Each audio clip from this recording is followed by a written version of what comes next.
Hey there, Susie here. Welcome to the latest episode of the HerBusiness podcast. Today we're tackling a topic that many of us can relate to, and that's hitting an income plateau.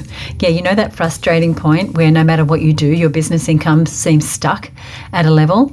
The good news is there is always a way to break through and a way to escape that plateau and to start to see a rise in your revenue and your income. I recently had a member say, I've reached an income plateau and I can only earn more by working more. What should I do? Now, this is not an uncommon scenario when you're growing, because at first it can feel great to get lots of new clients until you get to a point where you can't physically take on any more business. So whether that's you sell services and your appointment book or your schedule is full, or if you sell products that you just aren't keeping up because you spend so much time packing and sending and that you don't have time to market your products to increase your income. So before we dive into action steps and some ideas that I have for you, I want to make sure we understand what this income plateau that I'm referring to is. So it's that point where your business's growth seems to have stagnated. So you're not losing money necessarily, but you're not making more either. And every month looks a little bit the same. It's like you've hit this glass ceiling. And it's actually a common stage in business growth, and it's a sign that something needs to change in order for your income to improve. Now, identifying the cause of your plateau is really important, because it could be for you that it's market saturation, and we'll talk more about these. It could be that you do not have enough marketing happening. It could be that you are not keeping your clients or keeping them coming back.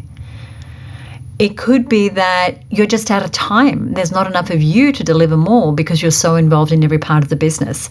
And in the last episode of the show, we talked about some strategies for hands-off success. And if you haven't listened to that episode, I highly recommend that you check it out.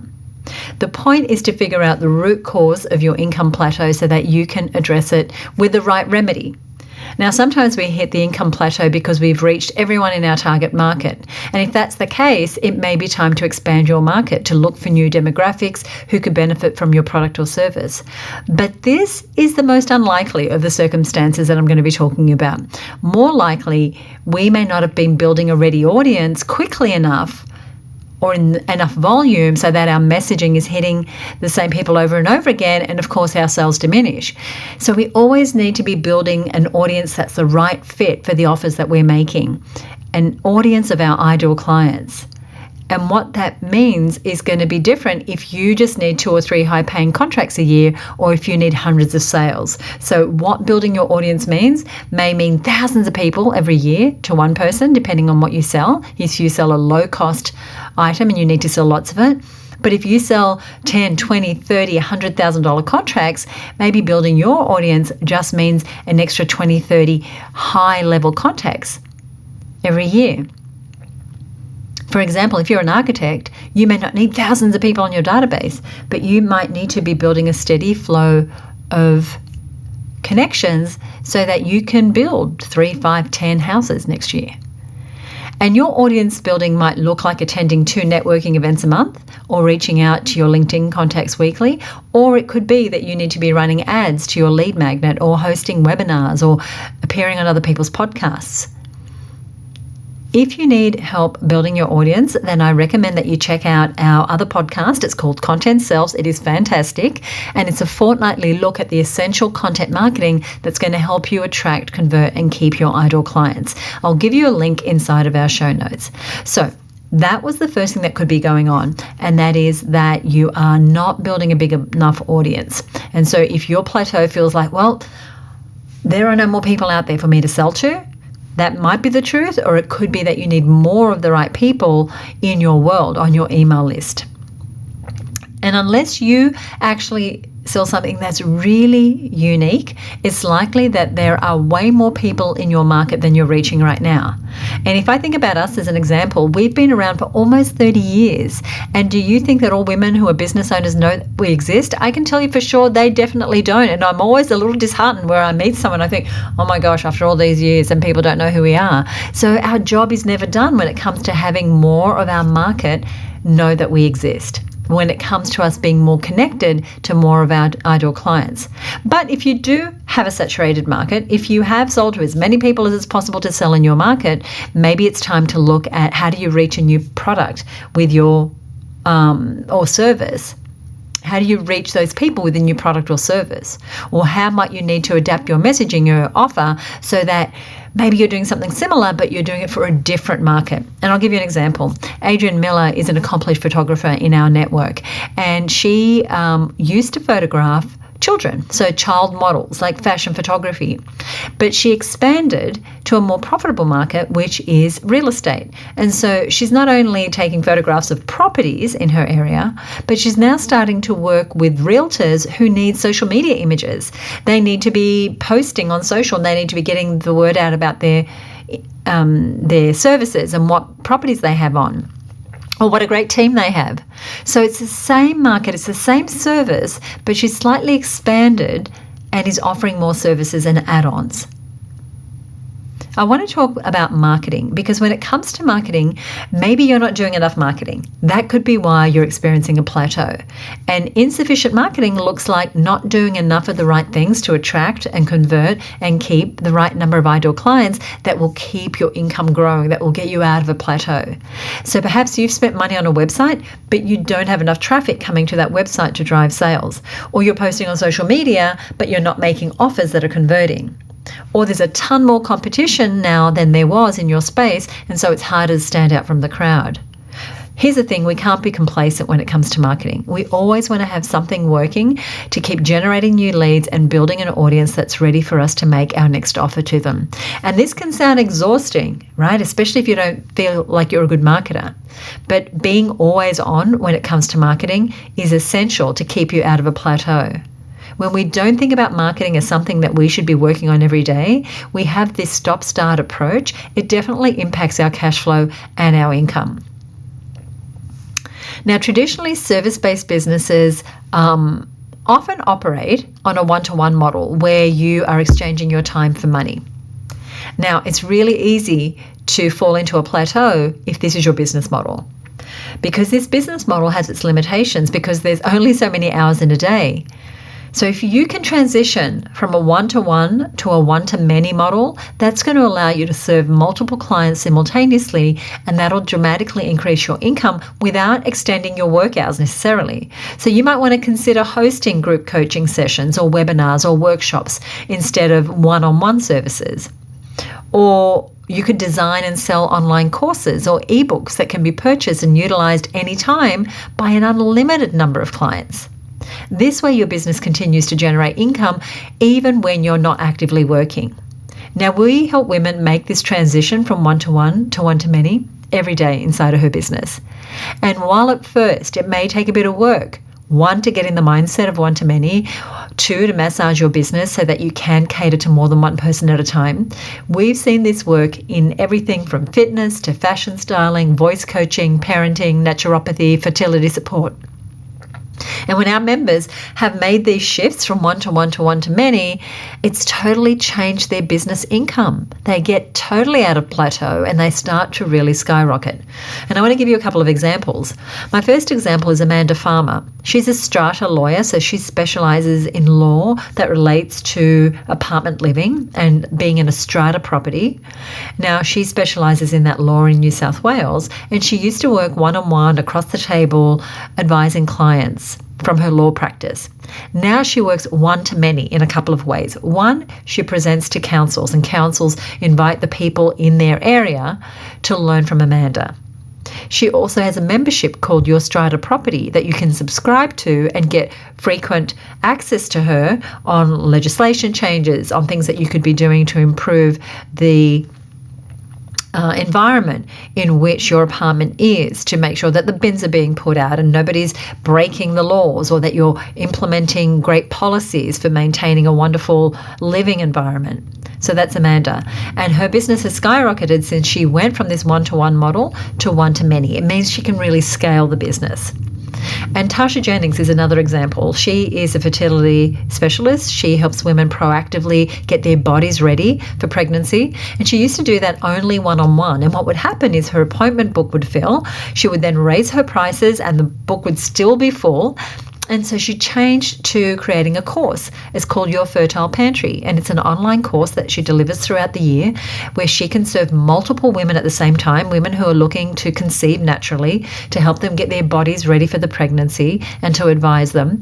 And so this has allowed her business to flourish. Now, she still does one-on-one, but it's at the back of the course. And so from the course, she'll pick some people that want additional support to work with one-on-one.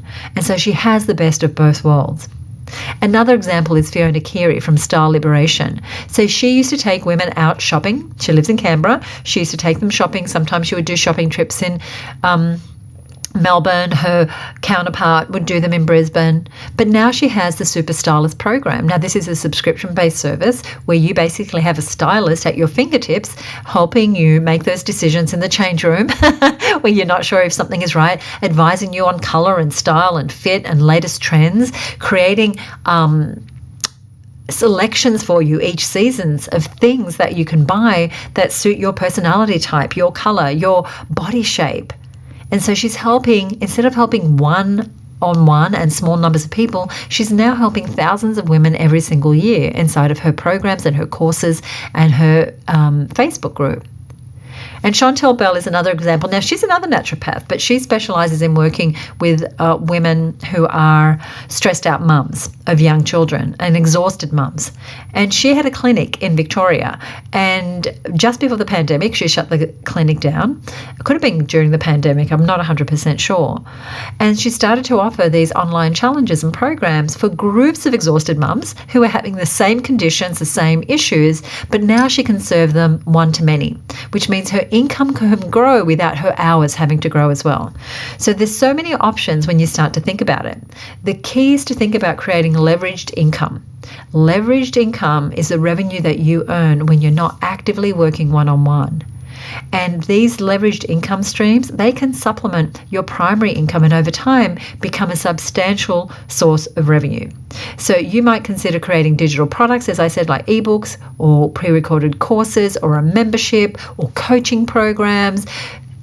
I have seen this applied to so many industries that if your mind is saying, I don't know that this could work for me, let me tell you, I've seen it in relationships. I've seen it in property investment. I've seen it in all sorts of industries. And the other thing is, if you have an audience that you share with someone else, one thing that you could do to get yourself out of an income plateau is to look at how could you collaborate with someone else who has a similar audience to you. Do you have a great email list? Do you have a popular podcast? Do you have a popular group? Do you have a website that gets lots of traffic? Could you collaborate and promote another person's products and earn a commission on that sale? That can be super easy money. If they're products and services you believe in, if you believe your customers will benefit from them, and you have an audience, but you don't have more products to sell them, this is a really great way to generate additional income.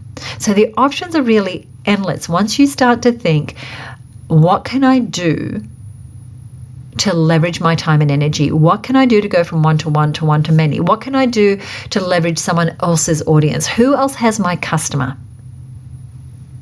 I want to now talk about pricing, because if you've been selling the same products or services at the same price for a long time, this could be the cause of your plateau. And adjusting prices can make your offers more appealing to your ideal clients, and it can add more to your income pretty much immediately. So now, you might be thinking, if I raise my prices, Susie, what if I lose customers? Will people think I'm greedy? Is my service really worth that much? Now, these are valid fears, especially for us women in business who often undervalue our work. But let me assure you, it's not just about putting a higher price tag on your service, although a lot of people listening, if you're listening, you could probably just do that tomorrow because you've been undercharging for too long. But it's really about connecting with the value you provide and charging appropriately for it. Now, fear and self-doubt can definitely hold you back in this area, especially when it comes to pricing, because we can fear rejection, we can be concerned about being criticized, we can be concerned about losing customers. But remember, your pricing should reflect the value you provide, your expertise, your time, and what your client is willing to pay for you to fix the problem or the challenge that they have. So if you've been undervaluing your services, raising prices can feel uncomfortable, but you need to understand that as your experience grows, So does the value you bring to your clients. So you're probably a much better version of yourself now than you were 2 years ago when you set those prices. So what are you bringing to the party now, and is that worth more? And when you raise your prices, hey, you may lose some customers. That's okay, because the clients who understand your value, who appreciate the quality that you provide, they're going to be the ones that you'll continue to work with.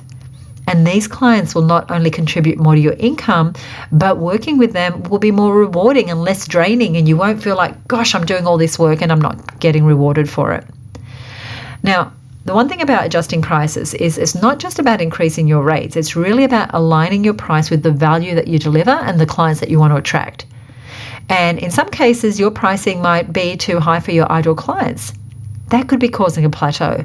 So if you are pitching to a particular client who is not inside of the capability of paying what you charge, that could give you a plateau. You might need to go somewhere else to find the ideal clients who can pay what you want to charge. And we get to choose who our clients are. We get to choose our pricing. We get to choose if we want to eliminate a part of the market because they can't afford us.